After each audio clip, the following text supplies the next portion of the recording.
महाकुंभ के पहले उत्तर प्रदेश में जिला अध्यक्षों के चुनाव को लेकर प्रदेश अध्यक्ष तक की जुगत में बीजेपी लगातार लगी हुई थी, लेकिन महाकुंभ जैसे भव्य आयोजन के बाद अब प्रदेश अध्यक्ष को लेकर कवायदें तेज होती जा रही हैं। आखिर भाजपा अपना प्रदेश अध्यक्ष चुनने में क्यों इतनी देरी कर रही है?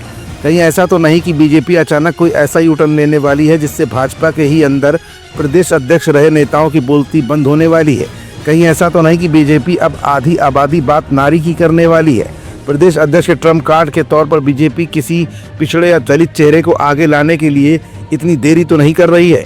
ये कुछ ऐसे सवाल है जिनका जवाब अपनी आज की इस रिपोर्ट में हम आपको दिखाएंगे भी और बताएंगे भी।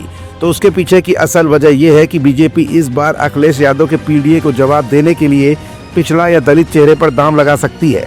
यही नहीं, बीजेपी जातीय समीकरणों को साधने के साथ ही आधी आबादी यानी किसी महिला को भी प्रदेश अध्यक्ष की जिम्मेदारी सौंप सकती है और ये मैसेज दे सकती है कि बीजेपी महिलाओं के साथ खड़ी है। लेकिन बीजेपी ये ट्रम्प कार्ड 2027 के चुनाव से पहले क्यों खेलना चाहती है? तो अब इसका जवाब भी जान ही लीजिए।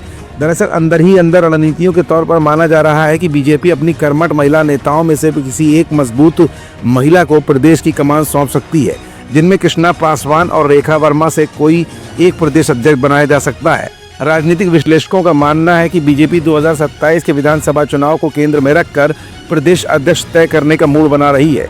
बीजेपी की मुख्य प्रतिद्वंदी समाजवादी पार्टी सिर्फ पीडीए के एजेंडे पर ही खेल रही है। सपा ने पूरा ग्राउंड पीडीए का ही बना लिया है। बीजेपी के पास इस वक्त कई पीडीए के नेता हैं।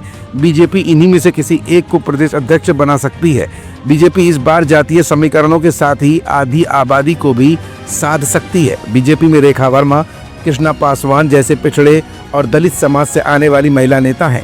इनमें कृष्णा पासवान का सबसे आगे नाम चल रहा है क्योंकि वो दलित समाज से आती हैं और प्रदेश उपाध्यक्ष भी रह चुकी हैं। कृष्णा पासवान फतेहपुर की खागा सीट से तीन बार भी विधायक रही हैं। उनकी गिनती संघर्षशील महिला नेताओं में होती है।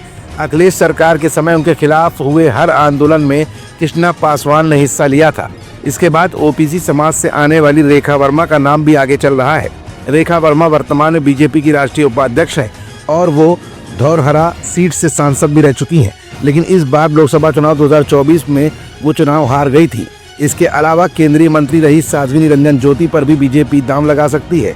कई अन्य महिला नेताओं के नाम भी इस दौड़ में शामिल हैं। फिलहाल बीजेपी के पास पिछड़ा और दलित कार्ड इस समय प्रदेश अध्यक्ष चुनाव में सबसे अहम अहमियत रखता है। अब देखने वाली बात यह होगी किसी पिछड़ा या दलित महिला को प्रदेश अध्यक्ष चुना जाता है या फिर पूर्व में चल रहे नामों पर ही मुहर लग जाती है।